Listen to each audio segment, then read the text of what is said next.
Hello, this is James Bradley. They call me JB East. I'm here in New Zealand. Today I get to talk to Jeff Brown. He's JB West, way out there on the coast of Normandy in France. Now, everyone knows that Jeff Brown is a noted author and commentator. How many people have listened to Jeff Brown in his broadcast career? Hundreds of thousands? Millions of people have read or listened to Jeff. Now, one constant with Jeff is that you'll hear him refer to the BLPM. It's the big lie propaganda machine. This is something that Jeff has trademarked, the big lie propaganda machine. Now it's 2022 right now, and we just went through Russia, virus, vaccine, and now we're again into Russia, and they're trying to open up China. The propaganda is thick. The propaganda is heavy. So I thought it would be just great, not only for me, but for the audience, to talk to Jeff Brown about the big lie propaganda machine. And one quote that Jeff sent me was just startling. People might remember that William Casey was director of the CIA under Ronald Reagan. Remember William Casey, the guy with the big, thick, black glasses? I think you do. In his first meeting, in his first CIA staff meeting in 1981, the director of the CIA, William Casey, said this, quote, we'll know our quote, we will know that our disinformation program is complete when everything the American public believes is false, unquote. I'm going to do it again, folks. This is the head of the CIA talking to CIA employees, and this has been documented. Quote, we will know our disinformation program is complete when everything the American public believes is false. So my question to Jeff is, what's going on? And how did this start? So Jeff Brown, take us back to the 19th century and the origins of the big lie propaganda machine. Well, thank you, James. I really appreciate it. And this is one of the hardest topics to talk about with Westerners because we have all been so brainwashed from the wombs of our mothers that we have freedom of the press, that we have freedom of expression.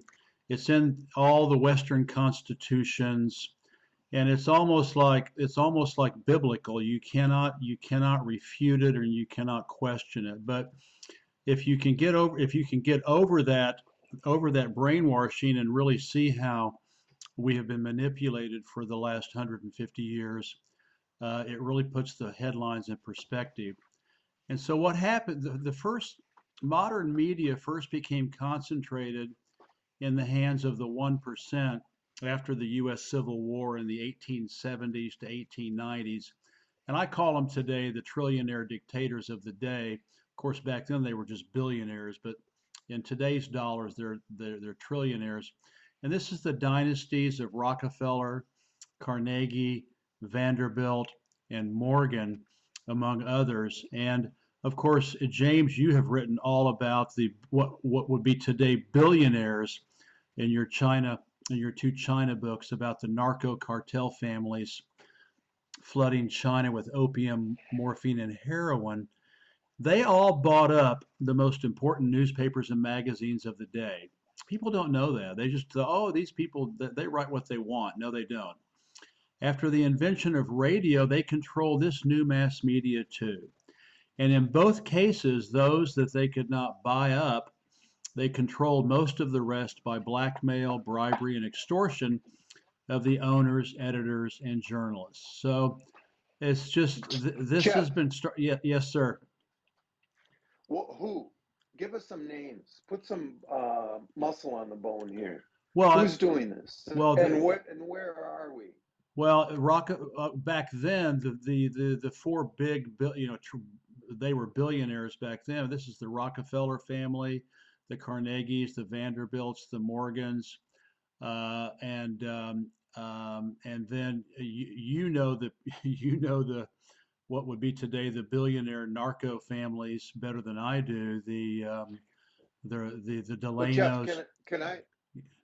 can I just say the Delano family, Franklin Delano Roosevelt. Franklin Delano Roosevelt. Where did he get his money? He lived like a gillionaire. He had homes on Hudson and Manhattan, and he had yachts, and he had a big family. You know, where he was a public servant. Where did he get the money? His grandfather Delano was the American opium king of China. Franklin Delano Roosevelt's fortune was based on drug dealing in China by his grandfather. So I Mm-hmm. just wanted to make that note. Mm-hmm. So go ahead, Jeff. Anyway, those people at that level, that the 1% of the day, which included all these families that founded Harvard and Princeton and Yale and all the other Ivy League schools and everything else, they were the ones that were buying up all the magazines and newspapers of the day. And we have to give, Theodore Roosevelt was a very conflicted person, but he did do an admirable job of trying to control these family business monopoly trusts of mainly steel, railroads, and oil. But he did not ignore their control of the mainstream media. And that, of course, you've written a lot about Theodore Roosevelt yourself, James, so you know what I'm talking about.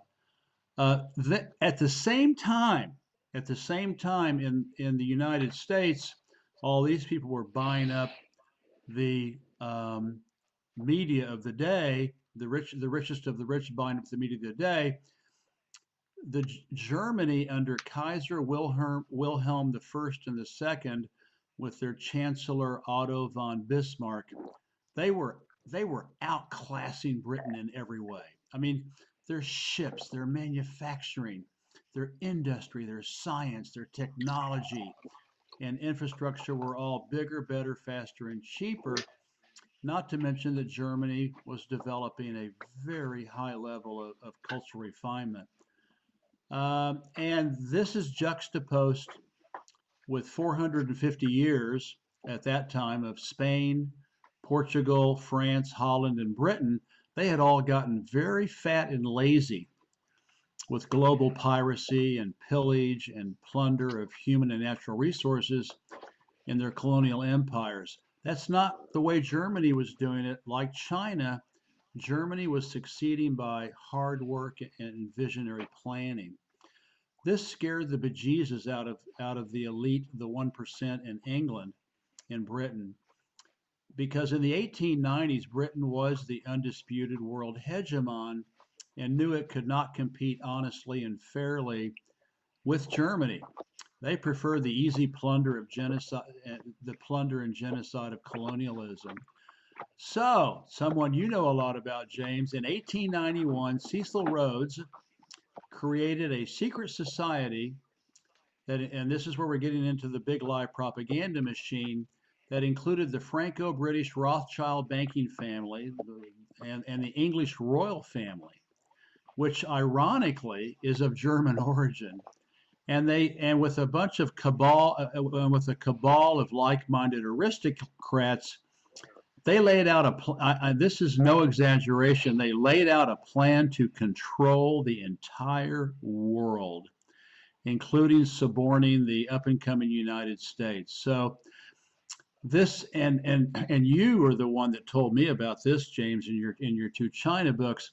This diabolical vision was driven by Anglo-Saxon racist Aryan superiority. I mean, these people really, bought into the Aryan myth of white supremacy.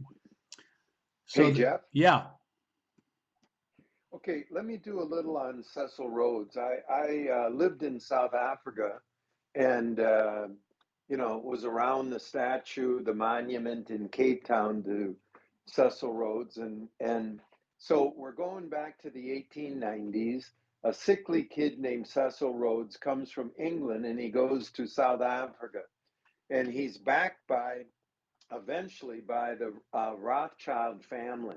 Now, Rhodes, look at that name, Rhodes. There was a country called Rhodesia that's now Zimbabwe. I bring that up to show you the reach of Cecil Rhodes. He was dreaming of roads and cables from Cape Town to Cairo. He was like the emperor of Africa. You're talking diamonds. You're talking gold. And the secret society that Jeff is going to refer to, it was really the beginning of the New World Order. This incredibly Mm-hmm. wealthy and eventually powerful guy, Cecil Rhodes, gets what he calls the band of brothers together. He at one point he had 12 of them. He called them his apostles, and they had this vision of recovering the U.S., that the U.K. would reconnect with the United States, and the white race would rule. The beginning of this concept of the new world order. So Jeff, take us to this conflict between the UK and Germany and the Boer War and whatever. I'll hand it over to you. Okay. Yeah, they this I mean it's almost like a comic book farce, but it was a really diabolical vision and it was driven by this Anglo-Saxon racist Aryan superiority.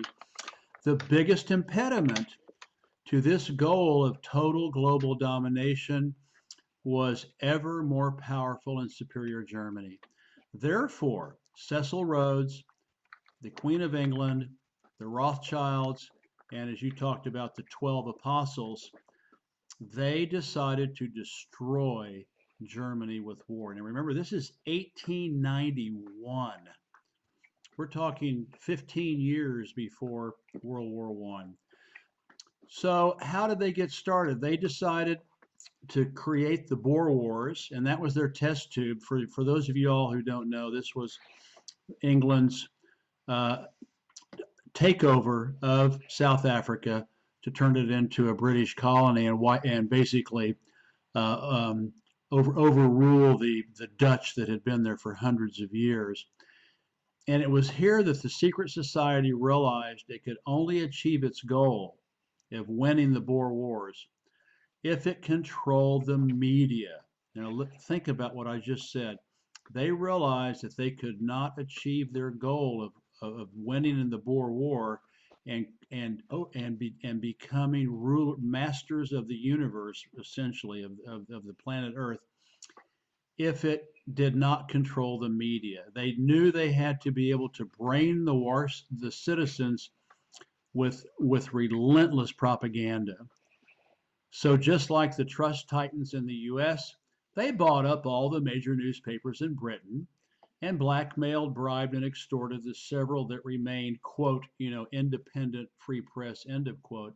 And they did this across, they were doing this across countries in Europe, bribing newspapers in Italy and France to report on their plans to demonize Germany in order to go to war. So they were. It's not Hitler. It's not Hitler who came up with the big lie. It was this Anglo. It was this British. It was this British secret society.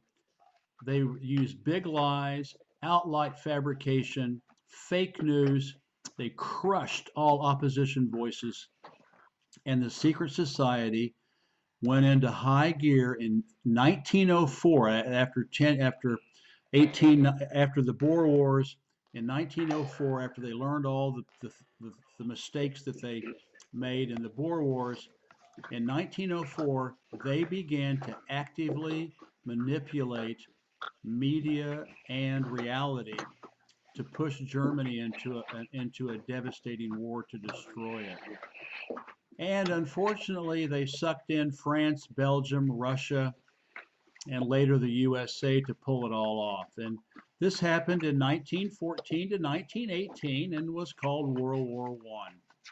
And what's amazing to consider and learn to accept is that France and the Anglo-Saxons, of course, Russia dropped out with the Communist Revolution in 1970s, 1917, but France and the Anglo-Saxons, and of course, you can throw in Belgium, they lustily organized and implemented the slaughter of 22 million people in World War One and 23 million more casualties to achieve its goal of utterly laying waste to once mighty Germany. That's what World War II was all about, and the World War One. World World War War One. One. I'm sorry, and it was and it's what I call the big lie propaganda machine, and it was so utterly successful.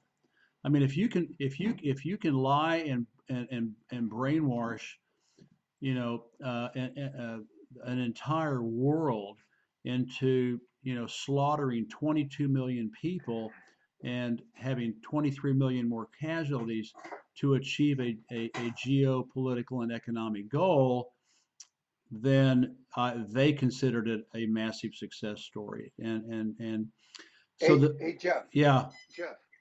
Before we continue, can I just say something for the listener? sure. Jeff is talking about secret society, and the listener might think, that's Jeff's term and he's making it up. No, that was their term.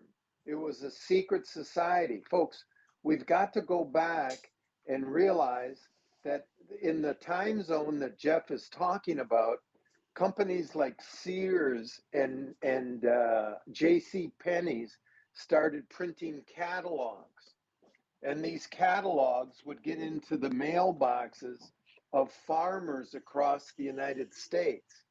And farmers would, who this is a time, no radio, no TV.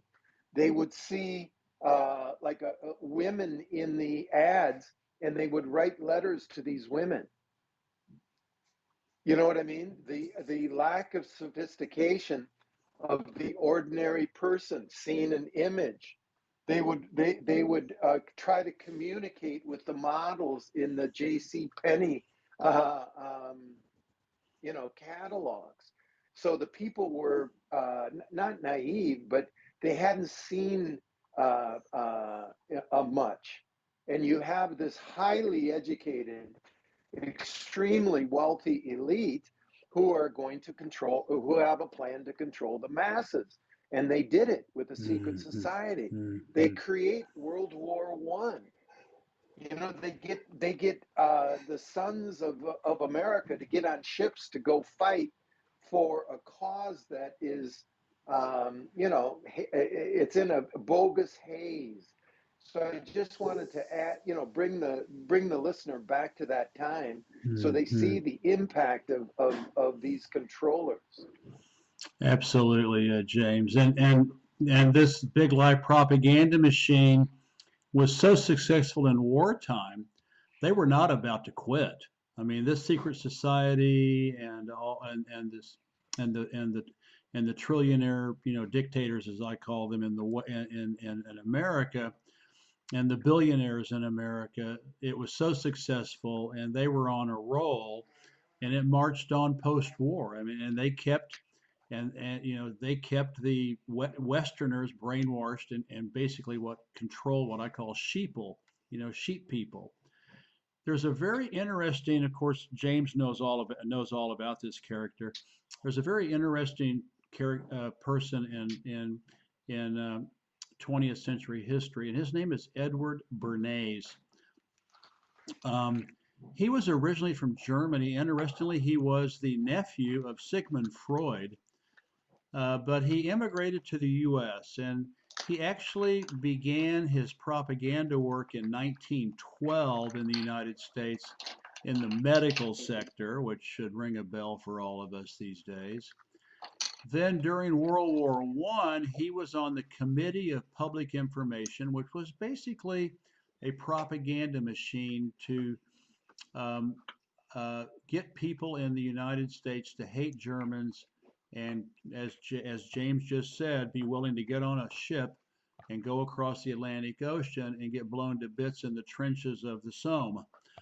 And he focused on drumming support for World War One, and he did it domestically and abroad. And get a load of this, James.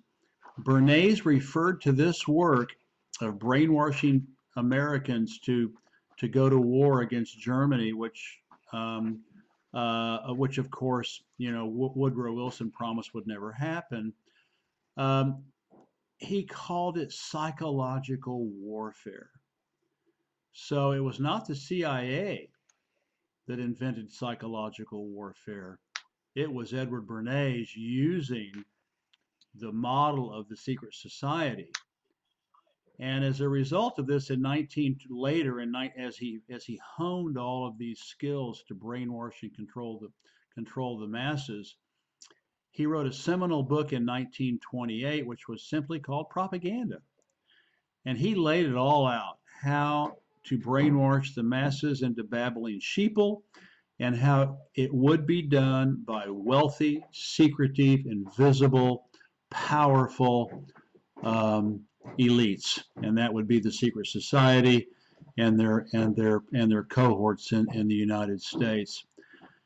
Hey, It's Jeff, yeah, can I add a little here sure, on Edward please. Bernays? Yeah, absolutely. I mean, just so the listener, I mean, when Jeff says Committee on Public Information, you might think it's a PTA meeting or something.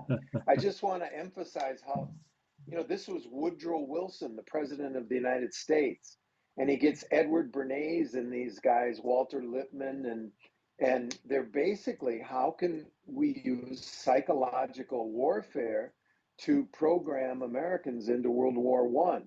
Edward Bernays. If I say bacon and eggs, everyone listening to this, if they're American, grew up with bacon and eggs. What do you have? How would you like your bacon? Do you want your eggs over? It's Edward Bernays who taught Americans to eat bacon and eggs. There was no concept before Edward Bernays, got clients that needed to sell eggs and bacon. Women smoking cigarettes. Women didn't smoke cigarettes. Edward Bernays went to psychologists and studied why women did not smoke cigarettes and why they might. And he organized a parade down Fifth Avenue where women held cigarettes as torches of freedom. It was the beginning of the woman's movement, and they held cigarettes that made front pages across the country. It was sensational. And all of a sudden, women who wanted to be cool, in the 1960s, they burned their bras. Edward Bernays got cigarettes into the mouths of women for the American Tobacco Company. He had clients like presidents of the United States, CBS, NBC. So what Jeff is talking about here is big time huge with Edward Bernays. Mhm. By the way, for anybody that wants his book, his name is spelled Bernays, Edward Bernays, and his book Propaganda is so old now. It's almost 100 years old, so there's no publishing rights on it. And just type in Bernays Propaganda PDF, and you can download it and read it. It's really quite fascinating.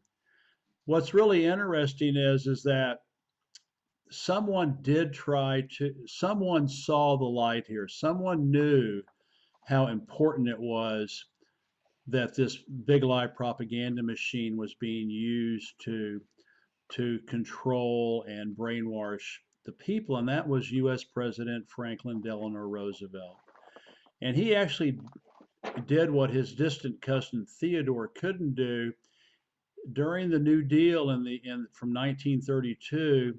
He really hammered hard the U.S. BLPM, and the trillionaire media trusts were broken up. And he henceforth, after the laws that he passed to control the concentration media in the hands of just a few people, which most of us accept now as just normal, but only one person or entity could own a limited number of newspapers or magazines or radio stations or TV stations, and they could not cross invest. This is very important. You had to pick your medium. And for example, US President Lyndon Baines Johnson, he owned 20 TV stations in Texas, but that's all he could own. He couldn't go out and start buying newspapers, and he couldn't go out and start buying magazines. He maxed out at 20 TV stations, which is what the law allowed, and that was it. But unfortunately, we have to tip our hats to FDR. He knew what was going on. He was no fool. But unfortunately, the Anglo-Saxon BLPM continued anyway. And where did they do it? They did it by spy agencies like the British MI6 and the US's Office of Strategic Services, the OSS, which morphed into the CIA in 1947. And of course, you all should know and understand and realize that it's a reality that they use their imperial toolbox, of assassinations, blackmail, bribery, extortion, fake news, which is psychological operations or psyops, and false flags, which are black operations or black ops. And they were able to keep the mass media on sheeple controlled message. And as James pointed out at the beginning of our discussion tonight, William Colby just came out and said it. Our goal is for every American to believe whatever they believe it's false. We control it, and that's the big lie propaganda machine. And William so, Casey. I'm sorry, William Casey. Excuse me. And so Can I interrupt? Can I sure, interrupt for a with second? with pleasure. There's something else going on here at the same time, and that is in the World War One era, a bunch of very powerful Americans and Brits got together, and they created the Royal Institute of International Affairs in England, which is now referred to as Chatham House, Chatham. And then in America, in New York, on 68th Street, still today, is the Council on Foreign Relations. Mm-hmm. Secretary of State Hillary Clinton went to the opening of the Council of Foreign Relations satellite office in Washington, and she joked, "It's so nice to have your office down here. Now we don't have to go to New York to be told what to do." Folks, look into the Council of Foreign Relations. They are running the government. When President Obama was elected president, a member of the Council of Foreign Relations emailed Obama his cabinet. It was just a simple email. You'll choose this person for Secretary of Commerce. This person's going to be Secretary of Defense. It was decided in the Council of Foreign Relations. Mm-hmm. So it's the same theme that Jeff's talking about. Jeff started with a Brit, Cecil Rhodes, doing the secret society. One of the goals was to connect the United States. So look at these connections. They're moving from muscle to bone. We've got the Rhodes Scholarships. We have the Council of Foreign Relations connected to Chatham House. Skull and Bones in Yale. They meet in the tomb. What's one of their goals? It's a connection with Britain, So these connections that Jeff is talking about, this history of the secret society, it's not some historical dusty fact that Jeff is talking about. It is alive and it is muscular and it exists today. Mm-hmm. And in our headlines, that's absolutely true. So, and of course, this is a subject that James knows very, very well with all of his writings and living and working in Vietnam.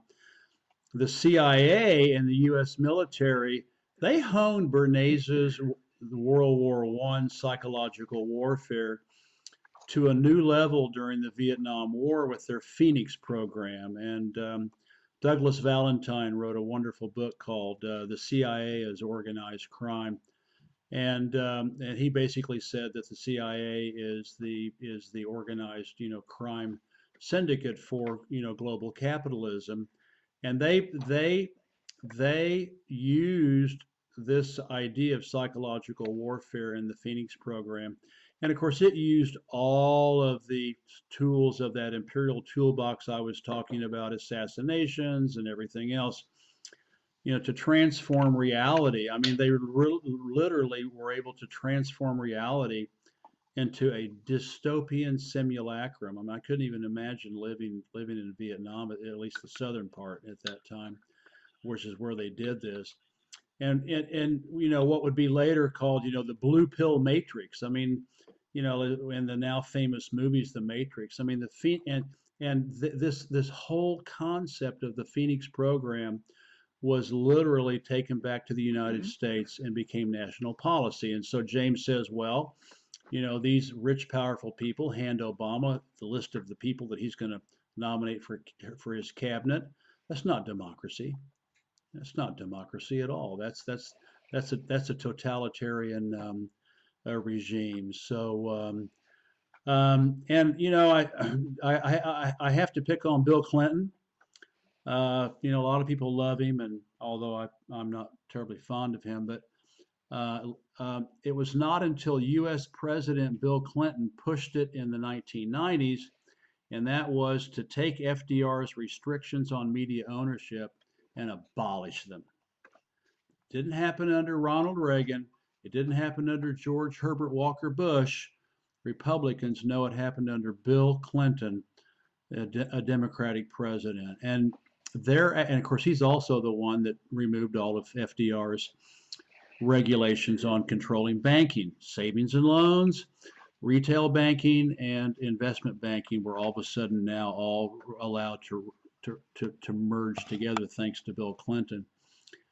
Thereafter, in just 20 years, at least in non-communist socialist global media, it was all consolidated today into 8 to 10 transnational conglomerates, and they have sucked up book publishers, magazines, newspapers, radio, TV, cable networks, movie studios. I can also say music studios, social media platforms, and internet sites. And it's common knowledge if you do some research that they all work hand in hand with the CIA and MI6 complex. So here we are today, back when Lyndon Baines Johnson could only own 10 TV stations in Texas. We now have Time Warner and Comcast and Hachette and Sky and all these massive multi-billion dollar media conglomerates. They now own basically a control roughly 90% of the non-communist socialist media around the world, and they're rich, they're powerful, and they do not represent our interests, and they promote the interests of their agenda and the agenda of the secret elite, the secret Jeff. society. Yeah.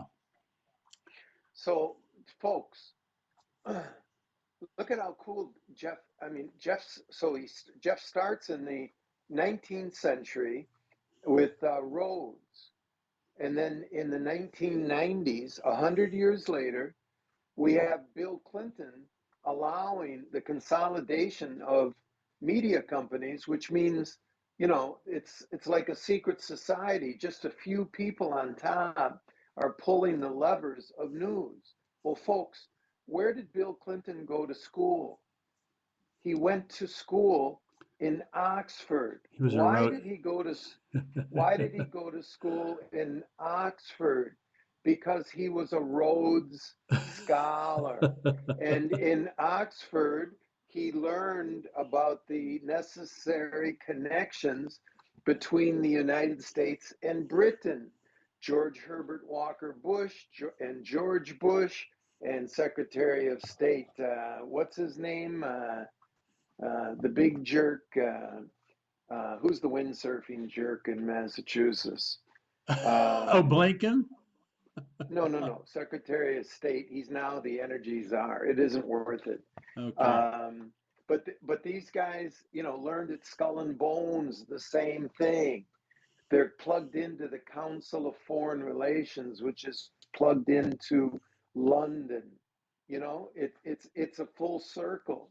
And um, uh, what's the significance of that move by the Rhodes Scholar? By the way, Susan Rice, who's running the White House Mhm. right now, is a Rhodes Scholar. Look at all the Rhodes. Jake Sullivan, who's national security idiot right now under Joe Biden. Rhodes Scholars. They're all there. It's a club. They all are reading from the same script. And Jeff, tell us about, what's the significance that there's six companies controlling all these media companies? Well, it's Well, so yeah. what? So Well, what? yeah. That's unfortunately the people just say so what, but we today and in 2022, in capitalist countries, we are confronted with a big lie propaganda machine. I mean, it is a frightening scope and reach. And it's not just in the United States and England, it's in France. I mean, my wife and I, and we watched it during the French elections here. I mean, it is like brown shirt, jackboot media. It just marches in total unison, and they all say the same thing. So it's not just Anglo-Saxon countries. It is in virtually every capitalist country in the world. And so they are now able not just in the United States and not just in Western Europe, like back in World War One, and later in World War II with the CIA, they are now able to brainwash and control the vast majority of the people around the world, and it's frightening, and it's Orwellian, it's dystopian, and what's so sad about it is 95% of the people out there don't even recognize it, and don't say anything. I mean, and Edward Bernays is surely smiling in his grave. I mean, he, and then William Casey, his quote about everything the American public believes is false. It's not just America. It's France. It's Germany. It's the UK. It's Japan. It's South Korea. It's all of the countries that are basically vassal states of Western Empire. They're all in this. They're all in this matrix, this blue pill matrix that the Wachowski brothers, film movies about, which is a simulacrum of reality, and it's causing things like Ukraine and the war against China, the war against Russia, all the horrible things going on in South America with sanctions against with countries like Venezuela and Bolivia, and the Westerners just lap it up. You're famous. I love your quote. I love your quote, James. When we talk on the phone, if it's on the TV, it must be true, and if it's not on the TV, it's not true. So people just turn on CNN, they turn on MSNBC, other than Tucker Carlson, who's wonderful. They turn on Fox News or Sky Network or whatever, and they see it. And in France, Telefrance, 1, 2, 3, 4, and 5, they turn on and they watch it. It's got to be true because it was on TV. Jeff, can I say something about that? Yeah. I I was living in Vietnam. I have a daughter in Taiwan, and as COVID began to generate in late 2019, early 2020, I happened to be sailing from Hong Kong to Japan. And, I was, in other words, I was very in touch with Asia. I had an apartment in Saigon, daughter in Taipei.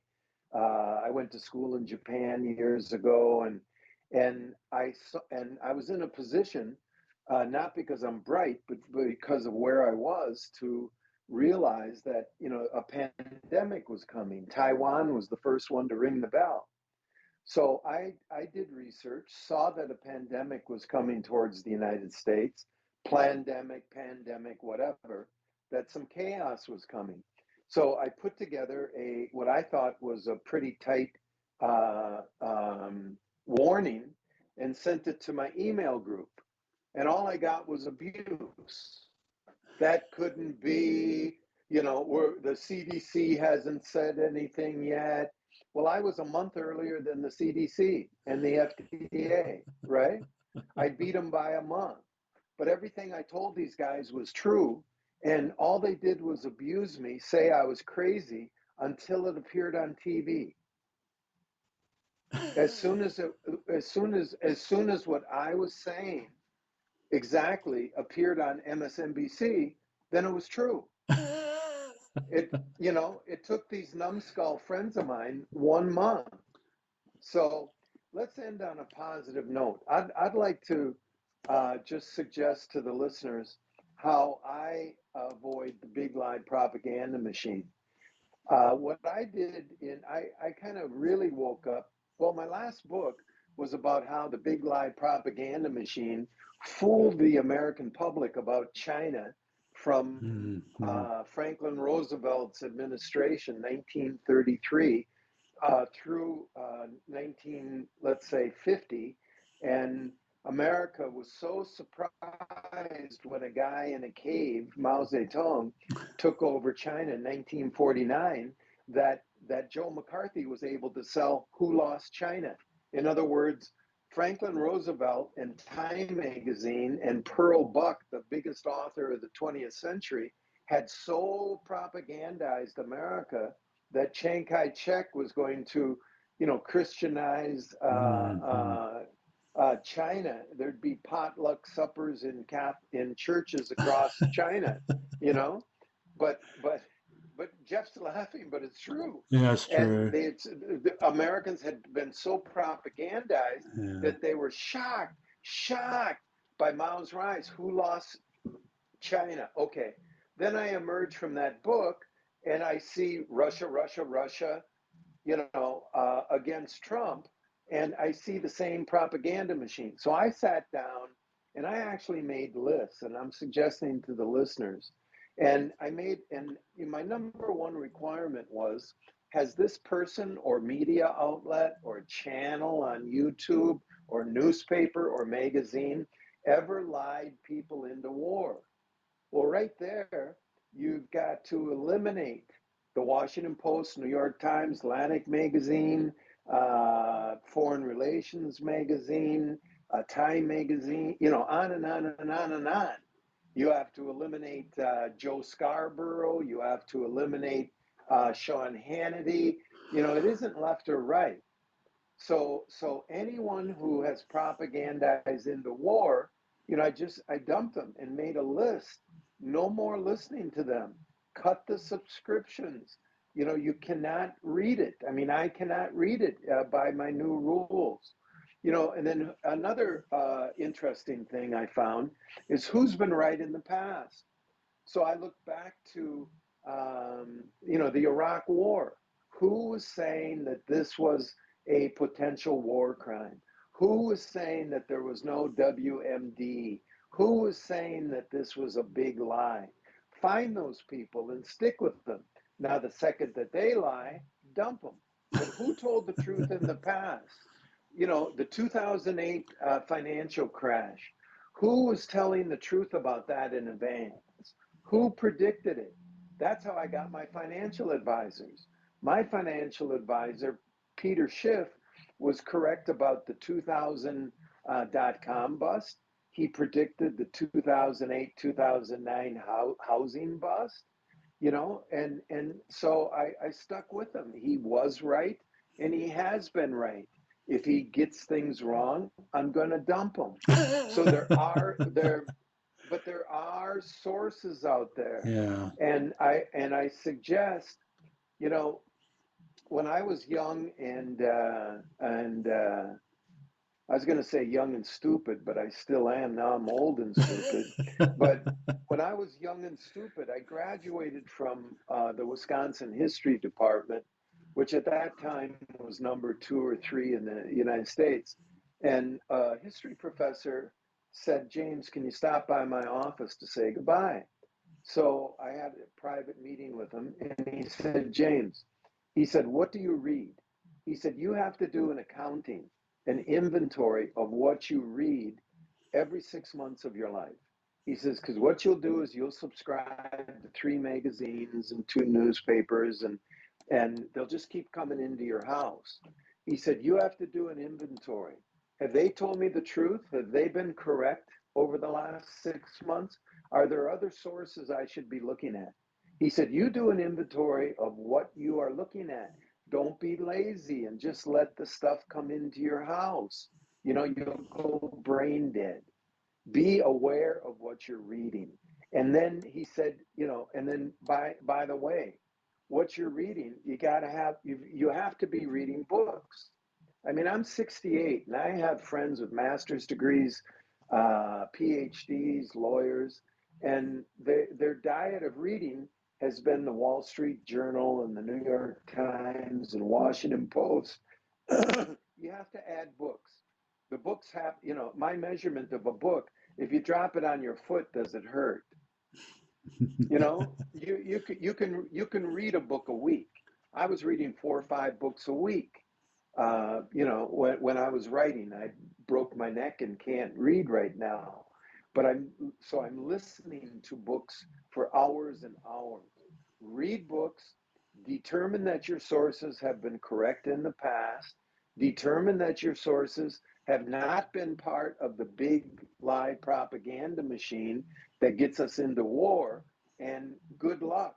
Jeff, I don't know if you have any positive suggestions for the audience on on Well, uh, yeah, on well, yeah, how to get it. I think what you're saying. I mean, people say, "Oh, I want it to be balanced. So I want, both sides." Well, there is no both sides. There is no, everybody's biased out there, and but you have to be sure. And as James says, you've got to find sources that are biased and right. And so I don't look at mainstream media, and I get enough No, I get enough of it as it is, just by osmosis, because it's just surrounding me. So BBC, The Economist, all the American, mainstream newspapers. Um, the only TV program I watch is Tucker Carlson, because he's actually quite quite good most of the time. And that's it, and then I every day I look at global times in China. I want to see what the 85% non-Western world, how they view the world. Because remember, Western, white Western countries only represent 15% of the human population. So I want to find out what the other 85% think. So I every day I check Global Times in China. I check RT, although now you have to have a VPN in the West because they've censored it. I check Sputnik News, so I get a Russian perspective.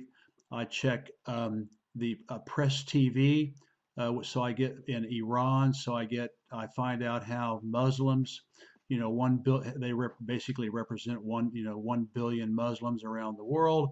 How do they feel about what's going on?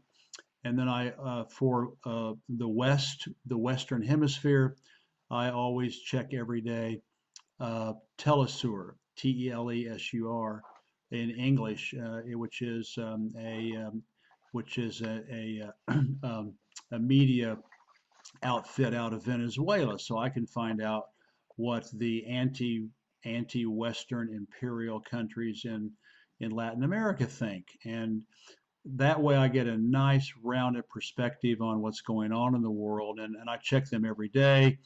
I also check. I've been checking, and I keep finding some really good websites, and I check those. For Russia, the Saker is good. Um, Also and in France, since no one probably speaks French who's listening to this, but anyway, I found some good news sources in French. But as James said, if you just sit there and wait for the New York Times to land on your front porch every morning, and that's as far as you go, then you're going to be brainwashed by the big lie propaganda machine. You've really got to get out and beat the bushes. And I keep, South Front. I've found out about South Front lately for Russian, the Ukrainian news Mm-hmm. on the war in Ukraine. So there's a lot of really good um, people out there. James is sending me people that he likes, and I send him people that I like. It's out there, and you've got to just go out and find it. I think it was in my second book, China Rising. I listed a page and a half of news sources that I look at regularly. So as James said, you need to develop a list, and you need to keep, looking and checking and verifying. And I like his, have they marched us into war? Well, that's the entire Western mainstream media. So I don't watch it, and I don't read it, and I don't listen to it. I think that's it. You've got to discipline yourself. And so the test of whether they marched us into war, tell us, have they propagandized a large population into war? NBC News has. Yeah. Jeff's the one thing I just comment on. Jeff said, you know, what the sources he likes, but really, it's beyond personal like. Press TV in Iran, have they propagandized a large population into a war? No, Tucker Carlson. So people with, Fox News and I don't like, hey, folks, Joe Scarborough, Sean Hannity, they have sold war. They are weapons salesmen. Tucker Carlson hasn't. This is not about I like. This is about facts. RT. Oh, RT is this and that. Well, come on, wake up, folks. Has RT propagandized, a major war, South Front? So Jeff and I are talking about sources that have integrity. You can find your own, but have those tests. Have they propagandized into war? Have they been correct in the past?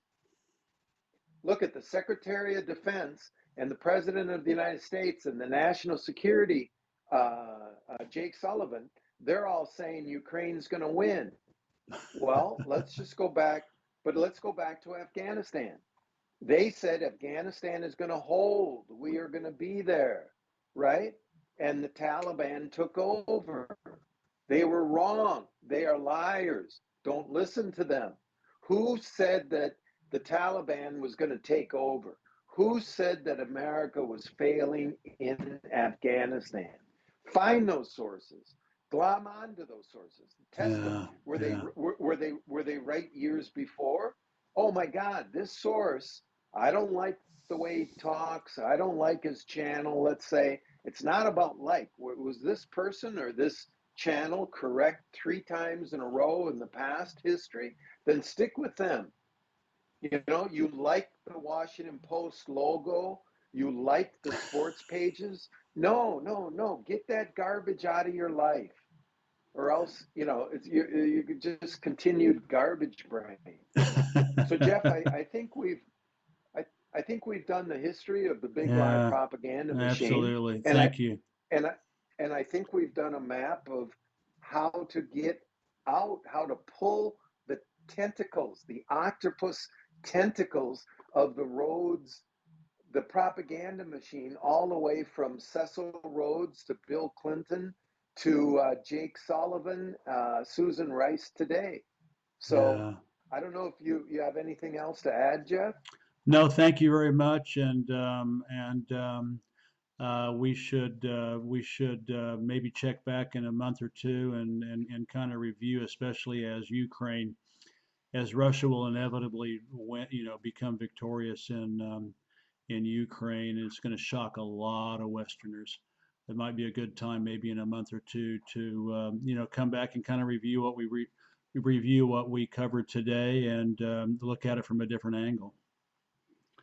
So it's not going to shock Jeff because he's on the ball. If any no, but if anyone listening to this is surprised by what Jeff is saying, you're check your sources. So let's sign off. Thank you. JB East here in New Zealand says thanks for listening, folks, and thank you, Jeff Brown, for all the years and years of work that you, JB West, have done on the big lie propaganda machine. Thank you very much, James. We'll talk soon. Bye bye. See you.